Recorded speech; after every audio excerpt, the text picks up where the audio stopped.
julgamento de um homem acusado de ter tocado fogo na sua mulher e na casa.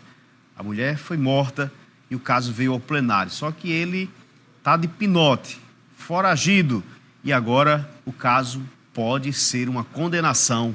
Mas a defesa quer a absolução do réu, porque disse que foi acidente.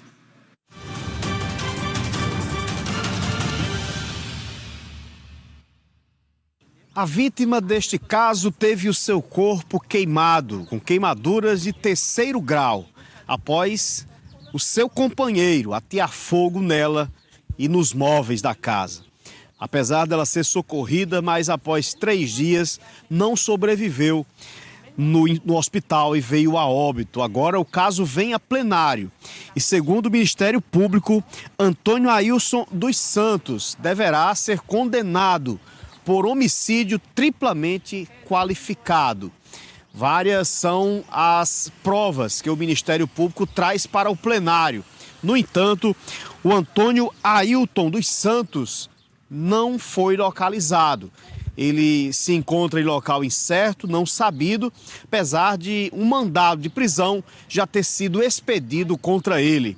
Dr. Armando Lúcio quer a condenação, mesmo que o réu não esteja presente, tendo em vista que ele já foi citado. Trata-se de um homicídio triplamente qualificado, em razão da torpeza, da utilização do fogo e do recurso que dificultou a defesa da vítima.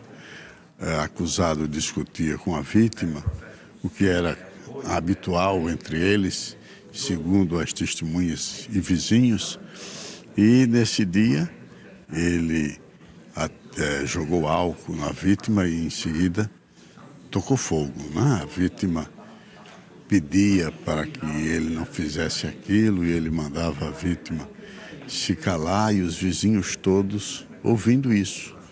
Apenas após muita insistência dos vizinhos é que a porta foi aberta, mas o socorro não foi possível.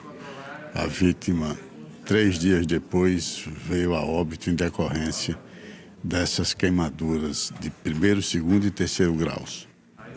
Doutor, esse crime tem realmente algo bem característico aí de um crime brutal, né? Como esse crime ele repercutiu na sociedade na época?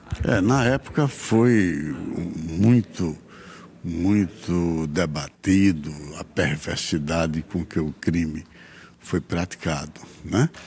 No entanto, em face de várias fugas, várias evasivas do réu, é por isso que esse processo demora, sem levar em consideração ainda que passou o período da pandemia, e o réu já foi embora primeiramente para Areia Branca, depois foi localizado, em seguida ele foi para o Rio de Janeiro, foi localizado lá, mas mudou-se para São Paulo. E inclusive já havia sido marcado um júri dele.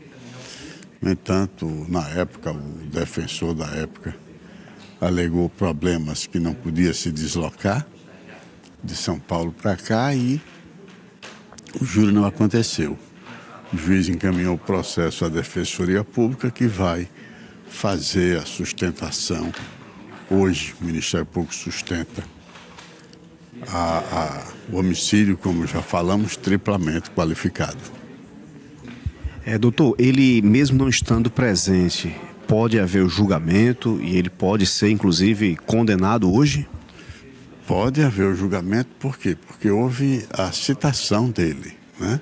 Na época ele tomou conhecimento da acusação, ele foi inclusive interrogado durante a instrução do processo.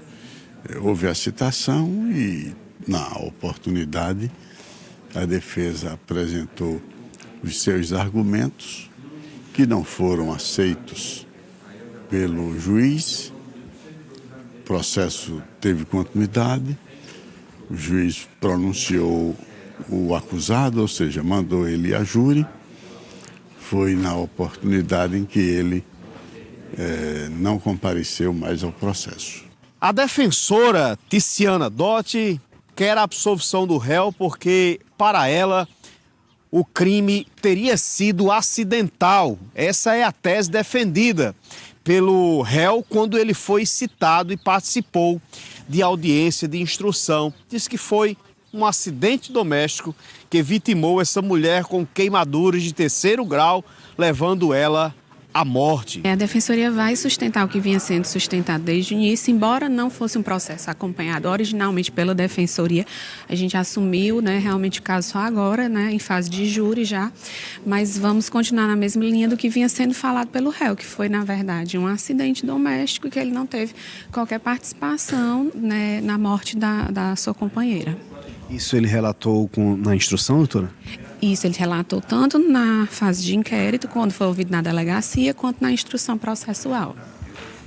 Sendo um acidente, por qual motivo ele se encontra foragido esse tempo todo, sem se apresentar, doutora? Na verdade, ele não está foragido esse tempo todo. Ele respondeu o processo inteiro em liberdade. Só foi decretada a prisão dele em abril, quando foi marcado o júri, o advogado dele faltou e ele também não veio porque estaria morando em São Paulo, e aí a partir daí foi que ele foi decretada a prisão dele e ele passou a ser foragido, mas a gente não tem contato com ele, infelizmente, porque, como eu disse, a defesa antes era acompanhada por advogado particular e a gente só ingressou agora em agosto, não conseguimos nenhuma forma de contato com ele porque ele moraria em outro estado e não temos contato telefônico. Doutora, a senhora acredita que ele pode ser absolvido hoje? O que a senhora espera? Sim, a gente espera que realmente ele seja absolvido, porque do que tem de provas, não autorizam a condenação. Infelizmente, não foi feita nenhuma perícia no local do crime, para avaliar se realmente foi um acidente ou se teria sido algo intencional.